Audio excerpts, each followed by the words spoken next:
el mundo y bienvenido a mi canal. Yo me llamo Sirey. Soy una abogada afro-latina licenciada practicando la ley criminal, pero como todos ustedes, a mí me fascina cuando estamos hablando de casos de crímenes reales. En este video vamos a hablar del caso de Megan Boswell. Espérate, la sentencia de Megan Boswell. Si quieren más video en español, nada más dime allá abajo.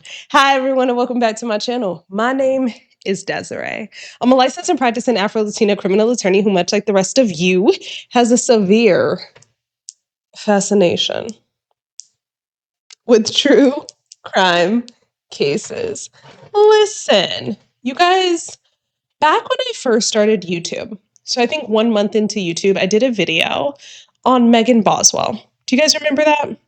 Megan Boswell was a teenager from Tennessee who was accused of killing her infant daughter, Evie or Evelyn Boswell.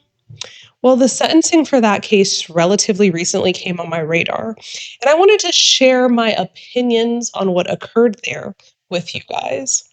This is going to be a short video, and I say that with the intention of this probably being my shortest video to date, but don't hold me to that because things can happen and things can change. But without further ado, let's go ahead and get into the sentencing of Megan Boswell.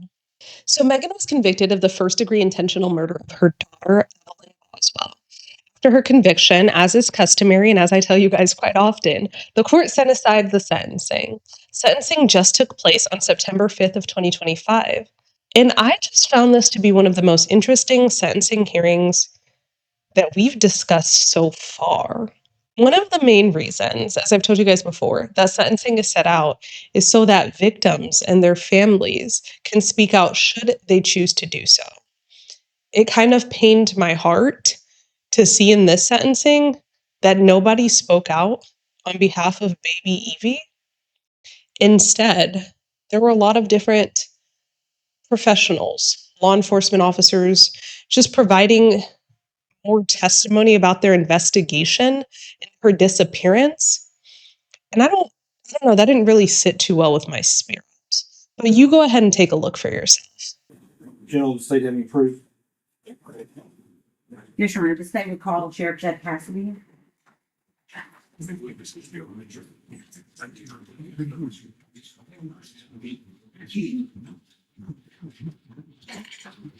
Here's about the state name, please.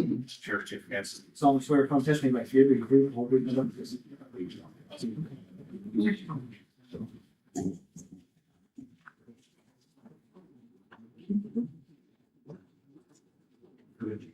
Tell the court your name and where you're employed, Jeff Cassidy, Sheriff of Sullivan County Sheriff's Office. and how long have you been with the sheriff's office? Been with them a total of 29 years. This is my 7th year as sheriff. Okay, and so that means you were sheriff in 2020 during the time of this investigation. Is that right? Yes, ma'am. And I'm going to take you back to February 2020. Was Sullivan County the first agency to be involved in the investigation of missing child Evelyn Boswell? Yes, ma'am. Can you tell me briefly how Sullivan County how the investigation started? Missing child at first, and then once we found out that the last time the baby was saw was in December, we knew he was already behind the curve there. We was probably 2 months away from utilizing the resources that we needed to rescue or recover baby Evelyn. Okay. How old were you told Evelyn was at the time that the investigation began? 15 months. What was your role in the investigation? Of course, as a lead agency, I always stay in contact and communication with all my detectives and everybody that was responded to this scene and responded to all the tips across pretty much the region. So, I was constantly in communication with TBI, FBI, and my detectives. Okay. If you had to give an approximate number, how many Sullivan County employees do you think were tasked with working this investigation? Aside from my executive staff, which is about 14, we had probably an additional 40 worked around the clock just on this case. Okay. When you say around the clock, was there 24/7 coverage Yes, ma'am. of this? And are we talking about from the date she was reported missing until the date that she was found? Yes, ma'am. So approximately 18 days. Yeah, from about February 18th to March 6th, I looked through our records, and just overtime hours alone on this case was 740 hours. Okay. And that's employees working their regular shifts plus overtime. plus overtime. Okay. So, let me ask this first. Did Sullivan County end up requesting the assistance from other agencies? Yeah, this was a unique case. Normally we work most cases on our own, but we had resources from the Tennessee Bureau of Investigation, Federal Bureau of Investigation, Virginia State Police, SBI. What is the SBI? State Bureau of Investigation, and then we had Tennessee Wildlife Resource Agency, and then multiple local regional jurisdictions up in North Carolina and other states in Middle Tennessee. Okay. And is that essentially from following tips that were coming in? Yeah, anything that came through, we followed every lead, tried to look into everything that was brought to the VCC, which is the Virtual Command Center through Tennessee Bureau of Investigation. And is the virtual command center, that's where the tips would come in to decide how to then send it back out to be investigated? Yes, ma'am. With these different agencies and with Sullivan County, what types of resources were you able to, what did you utilize to try to find this baby? We utilized every resource that I've ever even been involved in that was at our disposal. I mean, we've took jets to different places to expedite the finding of any type of information that may lead to the recovery of Evelyn.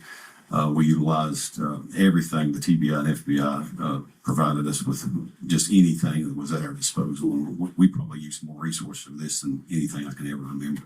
You're Matt Price, is that correct? Yes, sir. And, what is your position at the Sheriff Department? I'm Lieutenant in Criminal Investigations. All right.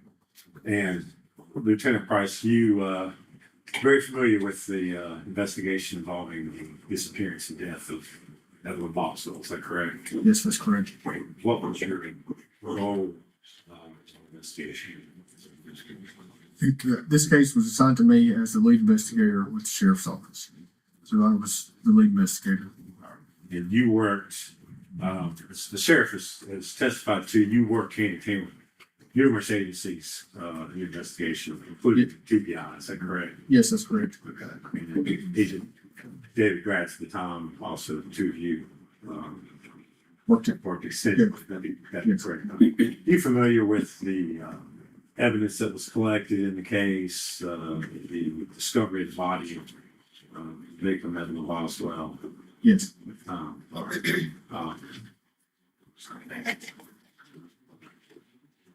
Lieutenant Price, I'm going to hand you some photographs. I'm just going to do this one at a time so we can, for a second, getting these exhibits in. I'm going to hand you the first photograph, asking if you can show us, identify what's shown in that photo. Yes, this is a photograph of looking inside the playhouse at the trash can where Evan was located. And is that a true and accurate depiction of Yes. that scene? Judge Wood moved to make that exhibit number one for this hearing, two, I'm sorry. And I don't know if it's helpful, but that is what it trial was introduced as exhibit number 15. If that's helpful or would create confusion or. Let's just fill the exhibit one from that sentence in here. Exhibit two.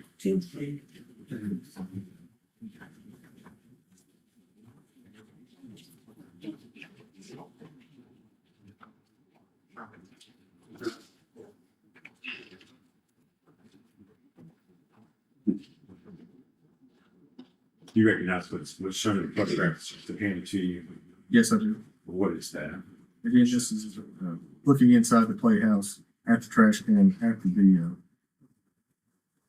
one of the bags had been moved off the top. Okay. Is there anything of significance that you see if you look at the trash can itself? Yes, it appears that the items inside the trash can have been compressed. Judge would need to make that exhibit 3 to this hearing. Okay.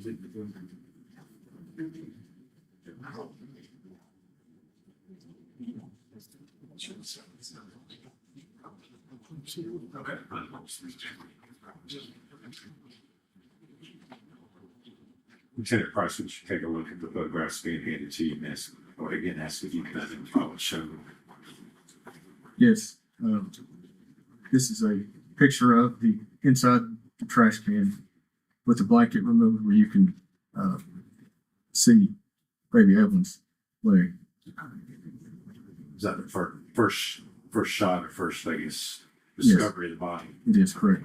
After the court heard from these different professionals, the court, as is customary, decided to give Megan the opportunity to speak on her own behalf, which she did. And what she said here was just absolutely gut-wrenchingly disgusting. Judge is thoughtful. I'd like to make an allocution.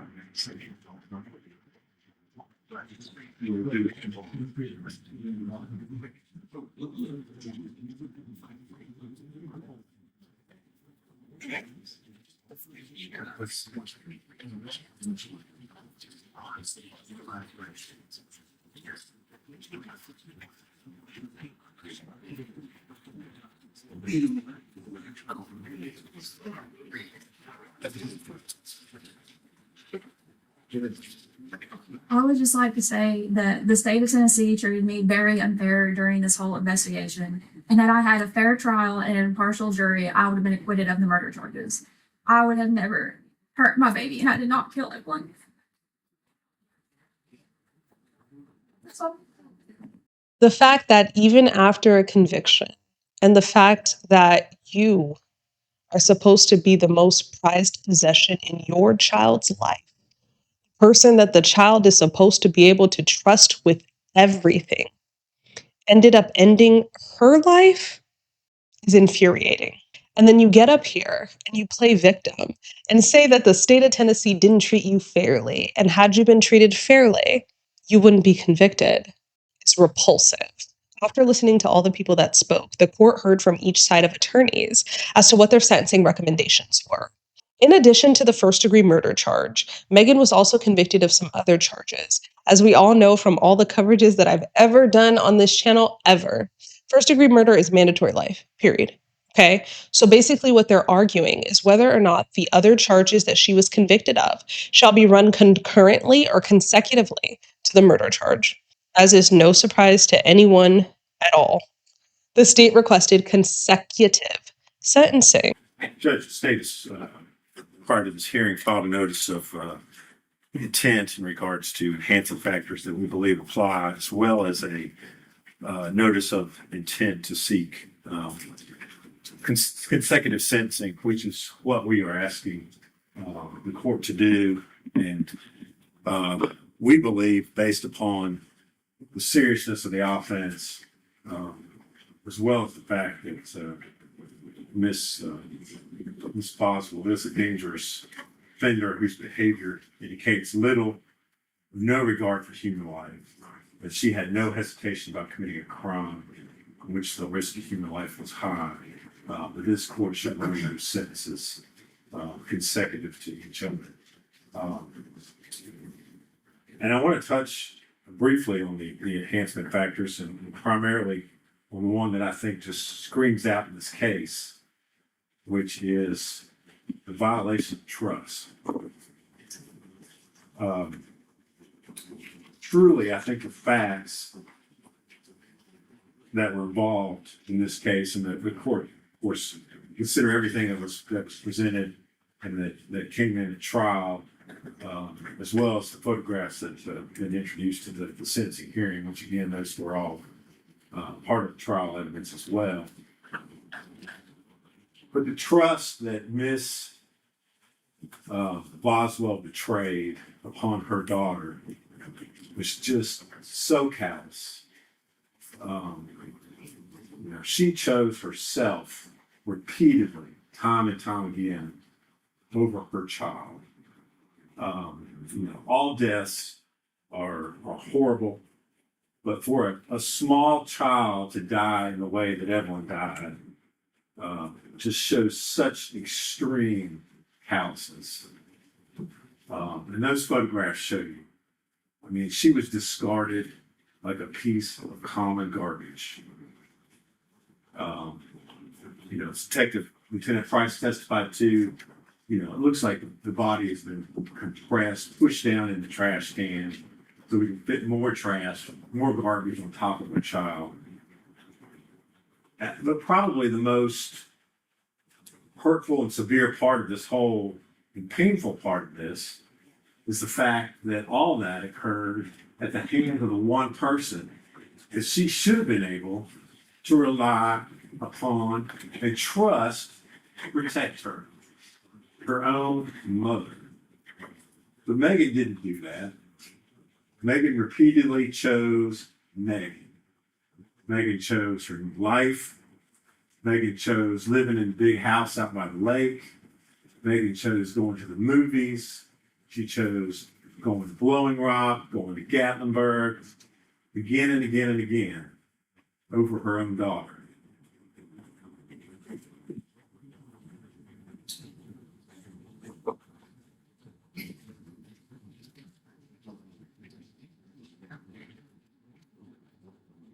In order for the court to find that the defendant was a dangerous offender and apply consecutive sentencing, there are two things that the case law has said the court has to find. One is that it relates to the severity of the crime. And I can think of nothing that would be any easier than to relate consecutive sentencing to the facts of this case and what Ms. Boswell did. I mean, not only did she murder her own child and then go about her own life, but then once law enforcement was finally brought into the case, not because of her, not because she did anything, but because it finally got reported by her dad. Well, then she manipulates law enforcement, it manipulates the community by continuing to lie over and over and over again, causing extraordinary resources to have to be involved for weeks trying to find this child in the hopes that she's alive. And then even after that, even after she finally coughs up the fact that her child is dead, she continues to lie about not knowing where she is. When all along, she's sitting there stuffed upside down in a trash can in her childhood playhouse. Not to belittle you guys or not to over explain to you guys, but I just want to make sure we're always on the same page.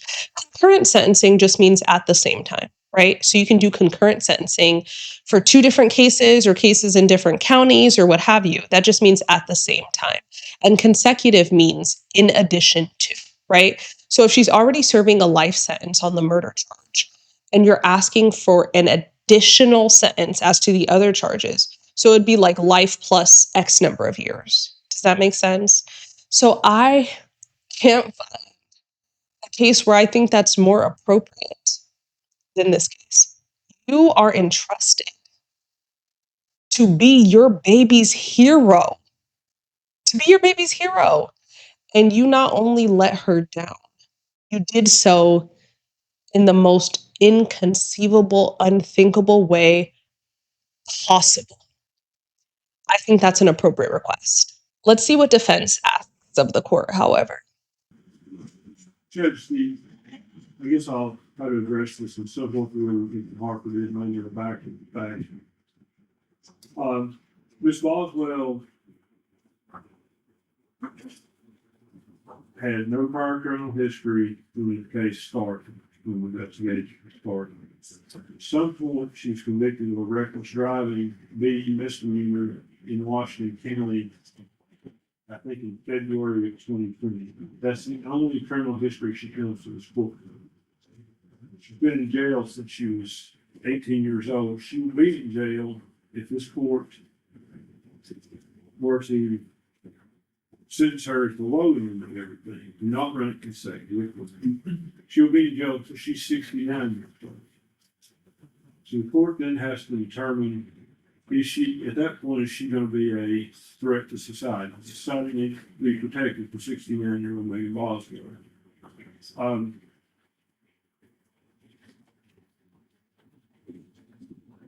The court should, I guess first the court has to consider the length of the sentence.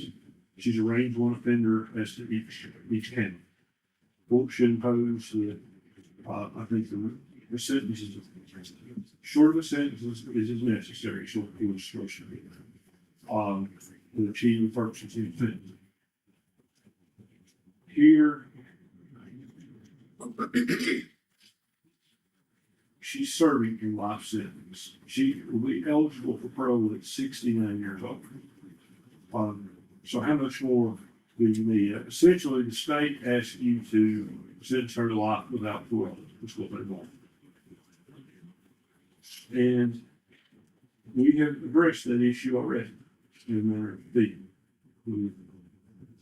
I guess, practice law 25 years, and I've been jury sentencing I've ever done.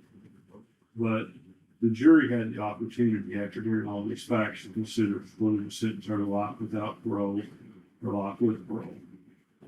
They sentenced her to life with parole. And I know you're not bound by that on these other counts.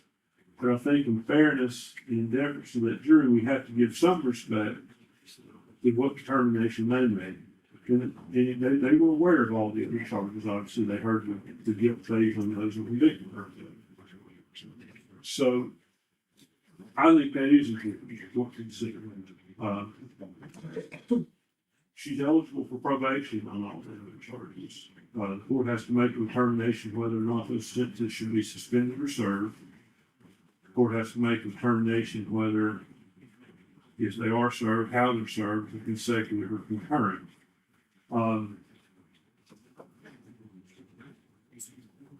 As it relates to the dangerous offender who society has to be protected from, I think the case law is quite clear. Not every person convicted of first-degree murder and another felony is going to fall into that category. After hearing from both sides, the court ultimately gave its sentencing remarks prior to imposition of Megan's sentence. I mean, you look at the pictures of how tightly this baby was wrapped in blankets and aluminum foil, and the mechanism of being stuffed into that trash can head first.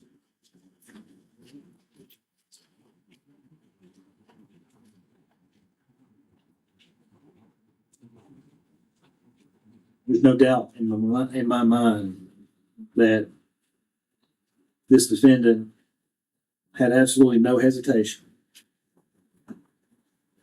when she killed her daughter.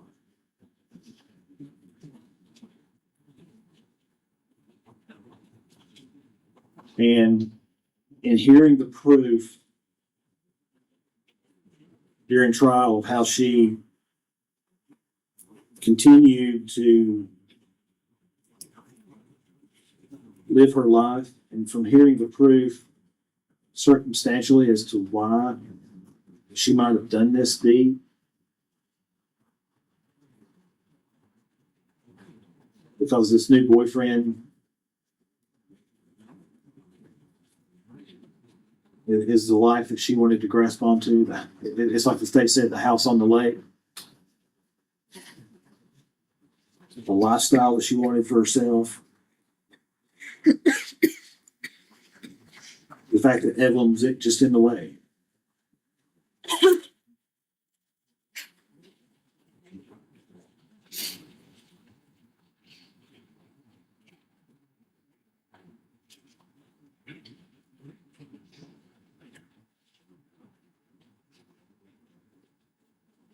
And looking at all the video that we saw during the trial, this court never once saw remorse, never once saw empathy out of the defendant.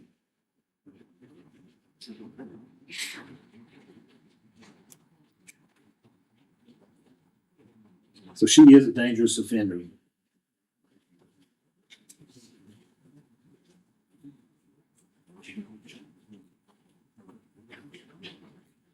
The circumstances surrounding the commission of this offense are absolutely aggravated.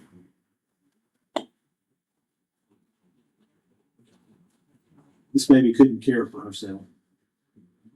This baby had the only life this baby knew. The only way this baby could get through a day was through her mom.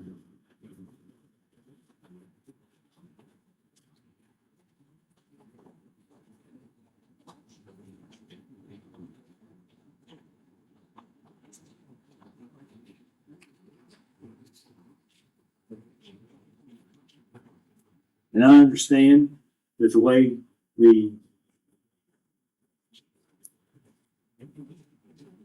parole system is set up when dealing with a life conviction is that she has to serve 51 years before she's even eligible for consideration for release. And Mr. Scott asked the question during his argument, which was the right question to ask. Is Megan Boswell at 69 years of age coming out of prison a risk to society? And the only conclusion that I can come to after hearing the proof in this case, seeing the evidence in this case, seeing how utterly unconcerned with the fact that she took the life of a 15-month-old child, her own child. The court has to answer that question, yes. That society does need to be protected from the evil that lurks at home. And then would the aggregate length of the sentence reasonably relate to the offense which she stands convicted? For the same reasons that I just said, yes, is the answer. So the court finds that all those sub-factors, if you will, are met. And I want to read a passage. And I think the state may have, but I highlighted this yesterday when I read the case. In State versus Durantes, 331 Southwest 3rd, 370, at page 376, the Tennessee Supreme Court in 2001 found that the dangerous offender classification was satisfied where a defendant demonstrated extreme callousness toward the health and welfare of the child victim, and that the results of that callousness were fatal. It's almost as though that passage was written to describe this case. I think the judge's remarks in this case kind of speak for a lot of us. We're disgusted with Megan's behavior, we're disgusted with her antics, and we're also disgusted with the little speech she gave. It's just ridiculous. So I'm glad that the court kind of spoke out, told her exactly what the court felt. And hopefully those words stay with her, but if not, whatever. Ultimately, the court sentenced Megan as follows. Megan Boswell has been given a 33-year sentence to be served after her original sentence. That's breaking news tonight on First at 4. I'm Casey Marlar. She was given the life sentence back in February, and her lawyers wanted the 33-year sentence to be served concurrently. But that won't be the case. News Channel 11's Ansley Daniel was at the hearing in which it just ended about an hour ago. Ansley, what was the reaction in the courtroom? Well, Casey, Megan Boswell is going to have to serve an additional 33 years on top of her life sentence. It was a lengthy hearing in the courtroom this afternoon as Judge Jim Goodwin mulled over several reasons as to why Boswell should serve her sentences consecutively. Now, it comes after Sheriff Jeff Cassidy and Lieutenant Matt Price took the stand and explained the manpower and the resources that went into the search for Evelyn and this case. A big moment, though, was when Megan Boswell took the stand herself. It's the first time that we've heard from her since she was arrested back in 2020, as she chose not to testify during her trial back in February. Yeah, this was a unique case. Normally we work most cases on our own, but we had resources from the Tennessee Bureau of Investigation, the Federal Bureau of Investigation, Virginia State Police. I would just like to say that the state of Tennessee treated me very unfair during this whole investigation, and had I had a fair trial and an impartial jury, I would have been acquitted of the murder charges. I would have never hurt my baby, and I did not kill Evelyn. That's all. There can be no more cruel act than to stuff a 13 to 15-month-old baby wrapped in blankets and aluminum foil head first into a trash can. Especially when that 13 to 15-month-old baby is yours. Life plus 33 years is a phenomenal sentence. I applaud that sentence. And not because I applaud incarceration. I don't applaud incarceration. I applaud accountability. It still breaks my heart to this day that Megan hasn't taken any sort of accountability for her actions. And no one in her family is honestly going to be able to get any sort of sense of peace or relief because she won't be accountable. And poor Evie is now gone. And she won't even take accountability for being the one who did it. I think in this case, the court got it right. I think the jurors got it right. And this is still just a really, really, really, really sad case for me. But as always, I want to know your thoughts down below. Please let me know if you think that the court imposed a proper sentence. Do you think that the sentence should have been imposed consecutively or concurrently? Do you think that Megan will ever realize her wrongdoings? What did you think about her statement at sentencing? Just let me know anything it is you need to let me know down below. As always, thank you guys so much for watching. Please be sure to like, comment, share, and subscribe. Until next time, y'all take care.